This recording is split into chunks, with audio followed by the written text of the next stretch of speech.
Question 13. Please elaborate on using thought for contemplation to cultivate inner awareness and mindfulness.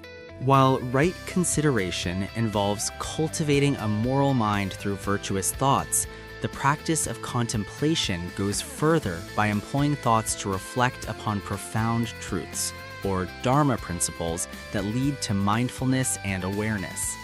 A mind with awareness possesses greater self-control, heightened alertness, improved concentration, reduced distractions, and an enhanced ability for self-observation. Below are certain truths that must be contemplated to foster awareness. 1. The restlessness of the mind. The first truth to contemplate is the mind's natural tendency toward wandering thoughts. This acknowledgement is crucial. The practice is not about suppressing these thoughts, but simply recognizing their presence. When we become aware of a wandering mind, a silent acknowledgement arises. This mind is wandering.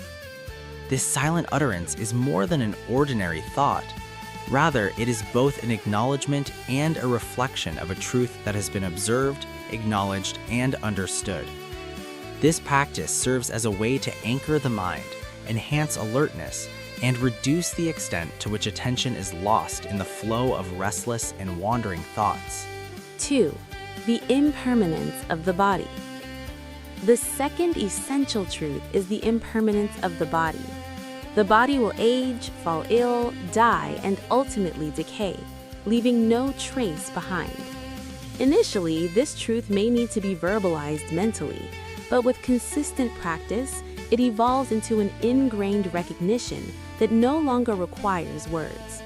The practice of contemplation consists of two elements: the recognition of a truth and the expression of this recognition through words. Over time, the verbal component fades, leaving only pure recognition.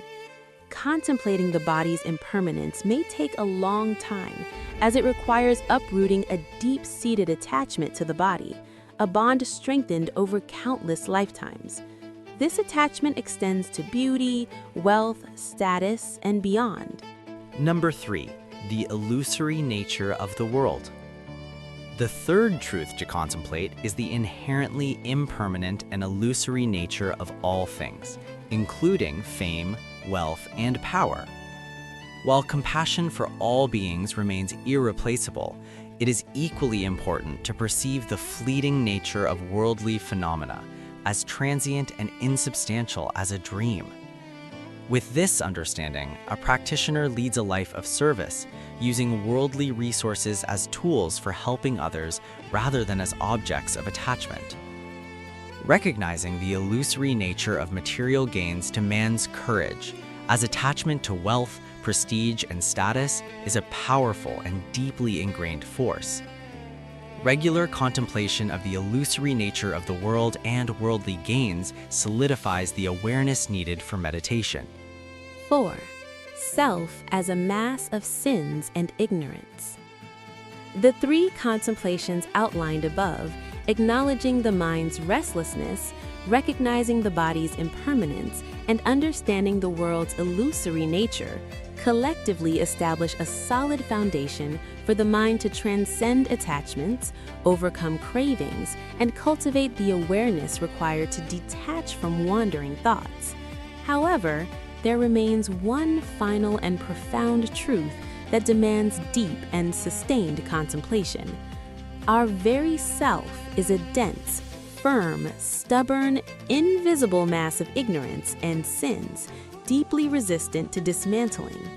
This critical reflection and contemplation must endure until the attainment of arahant, absolute enlightenment.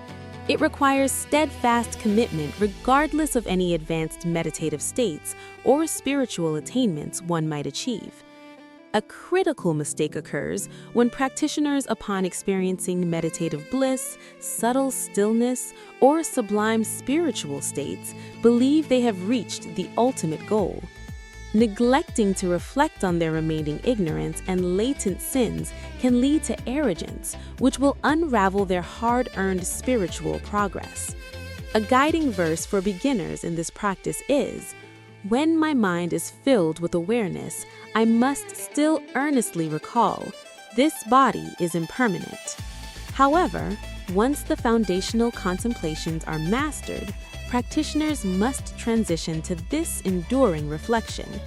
Whenever my mind is filled with awareness, I must still earnestly remember, I am but a dense mass of ignorance and sins, uncertain of when spiritual liberation will occur. Each time this truth is recalled, recognizing that the essence of self is indeed a composite of ignorance and sins, a small layer of past unwholesome karma is worn away.